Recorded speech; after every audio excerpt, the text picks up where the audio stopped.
folks. Hey, Welcome. man. Hey, man. Welcome back to The Good Life with Michaela and Michael. Hello. That's Michaela. This is Michael. If you were confused. Hey, we're glad that you're here again today.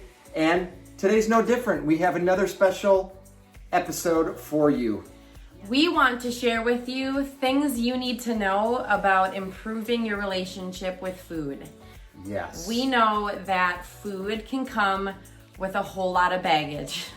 Meaning, as we grow up, your connection to food stems from infancy. And you carry that with you through your whole entire life. And situations along the way mold and develop your relationship with food as well. And we are here to help have a conversation about how you can improve that relationship so that you aren't being a slave to food. You don't feel like you're out of control with your eating habits. We know that there's just a lot of different things that come into play when we are talking about nutrition. And so we thought it would be really helpful to throw a couple of our favorite things that you need to know about improving your relationship. Yeah, so let's jump right into some of our tips that we have to have that good relationship. And the first one is to actually journal about the food intake. Not only tallying up what you're eating, but also the emotions and the feelings that you have for each one of those foods, so that you're consciously aware of how those foods make you feel. Yeah, so it's not always a good option for somebody to be food journaling exactly what they're eating. But what Michael is saying is sometimes it's good to know what you're eating, but other times it can really stir up some weird emotions and habits with somebody. So that's important to note. But when we're talking about journaling your connection with food and those triggers that you're having on a day-to-day basis, we're really talking about if you are having maybe issues with binge eating or not eating enough, or you just have a lot of cravings, or you feel like you don't have any self-control. Sitting down after each meal or prior to going and binging and writing down some feelings, like what's going through your head, what's making you want to go and raid the pantry for an hour, what are you reaching for? So what do you constantly feel like going to eat? And are you just trying to numb emotions or anger or emptiness? Like some people, it's just like you feel empty or you feel alone and you're just trying to feel an ounce of joy. And a lot of people use substance, whether it's food or alcohol or drugs or whatever that may be. What we're ingesting and putting into our bodies, it affects our mood and how we feel. So a lot of people use that. And so we're saying if you need to improve your relationship with food, the first thing that you can do is start with journaling, because that can really help you dig to the root of what's going on and why you're actually using food to maybe numb your emotions, or why you just have a weird relationship with it in the first place. 2, the second one is moderation. We can gouge ourselves, and especially in the United States where our portion sizes are so out of whack in the first place, it's so easy to eat more than you actually need. So making sure that we are looking at the moderation, and if we need to bring stuff home, break it into several meals or just downsize a little bit of how much we're eating, doing that, making sure that we're eating in moderation. Yeah, I think on the topic of moderation is also speaking to the importance that like being on something really restrictive. Some people think that they're like, oh, I'm really good if I just know like I can't do dairy and I can't do gluten or just no sugar. And it's like, okay, but how long is that gonna last? Like how sustainable is that? It's not. We are created to enjoy food. Like food is around so many different social events.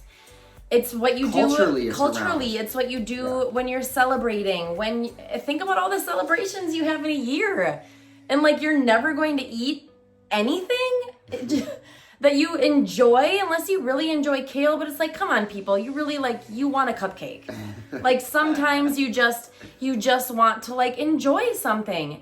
And so we're here to say that moderation means portion control, obviously, but it also means stop the diets. Stop the restrictive diets. We are so anti-diet. We want you to find something that's gonna get you results, help you to feel good, but also something that you're gonna be able to stay on and make it an actual lifestyle. So what is that going to be? And it might take you some time to figure out what that moderation is, but we're saying it's okay to have a cheeseburger and to have harmony and balance with your food that you're eating. Let's do it in moderation. Yes. And you alluded to it. Another one is not using food as punishment, or not feeling or punishing yourself after you do enjoy something. It's so easy for us to say, well, I had that cupcake, now I got to run 2 miles to blow that off. You can eat guilt-free. Yes, you should be working out. Yes, you should be taking care of your body. But just because you had that one time doesn't mean that your whole system is whack and you need to make up for it. Yeah. You can eat in moderation, and you can also eat guilt-free. Yeah. Yeah. And don't on the flip side of that, along with not punishing yourself when you do eat something, stop treating yourself like a dog. You also don't have to constantly reward yourself if you do something good. You think well, I just worked out, now I get to have dessert tonight. And if that's your constant relationship with food of you have to do X amount of something in order to get something good, that's not really a healthy relationship and connection with food either. You should just be able to eat healthy and balanced. You should be moving your body so that you're stronger and can live long. And why are you laughing at me? Just You should. You absolutely should. So, in moderation. And on that subject, what I was going to say is that rewarding behavior that we feel as adults, we're it's always associated with food somewhere, comes from us as children too. So a way to avoid that and to stop that is when you do have your own kids, and we try to do this too, it fails sometimes, we win other times, but when you're looking for a reward for your child for doing something correctly or going above and beyond something, is not always giving food for it. Maybe it's time together. Maybe it's going to the park or going on a bike ride or doing some activity instead of always, you'll get your ice cream or you'll get that cupcake. Jameson gets to go on a bike ride. That is our son. when he does something or he's been really good all day or whatever, his reward is being able to go and run around or ride a bike or do some type of physical activity. Not that we don't give treats and do things like that, but we've learned through some of our experiences growing up ourselves that we're trying to avoid the constant food rewards. Yes. What's the next one? I don't know, because our stream is black. And the last one. Dun, da, da, da, is sitting down and either doing it yourself or finding a health professional that's going to help you do this. But it's actually planning out what's going to be best for you. So not what Susie says or not what your girlfriend's doing and you think, well, maybe I'm going to try that. Or my husband's really great on keto, so I'm gonna do keto since he lost 50 pounds on keto. That may not be the best option for you. So really figuring out what's gonna be the best plan of action for you so that it's not just a diet, but it's something that's going to be sustainable, that you're going to be learning about how your body responds to food, what you feel best on as far as what types of food your body likes and thrives off of, and also the type of eating patterns that are going to be best for you and for your family. One thing that Michael and I really like to speak on often is the importance of making sure that this is something that's working for your whole family.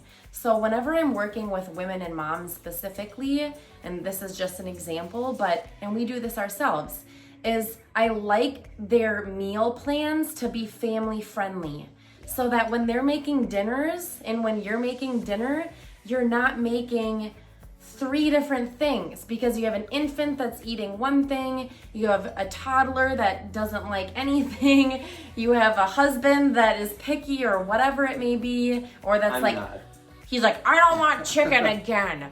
For the 4th time. I can't. She could have chicken and broccoli every single day. That's not true. That's not true. Every single That's not true. I can keep really consistent breakfasts and lunches, but I like to change it up for dinner. But I can eat chicken often if I'm like making it in different ways. Anyways, that's besides the point. It tastes different when you make it with different things. It's about a lifestyle change, and it's about having something that's sustainable. That's what you're talking about. That's sustainable for you. Yes, because the last thing you want to do long term is have to make 3-4 different meals every single day.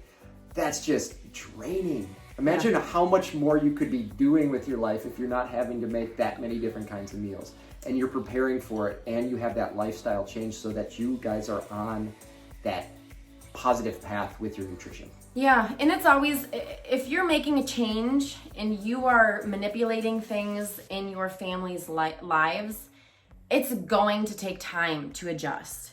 It's going to feel not natural at first, right? Like it's going to feel a little wonky and clunky until you figure out like, okay, who's cooking, who's cleaning, what are we eating, do we like this, don't we like this, do they like this?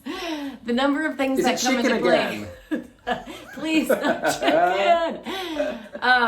But just know that finding out what works best for you is the key to this. Yes. And so we want you to know that if you are striving and searching for a healthy relationship with food, it is crucial that you are focusing on you, yourself, and I. Me, myself, and I.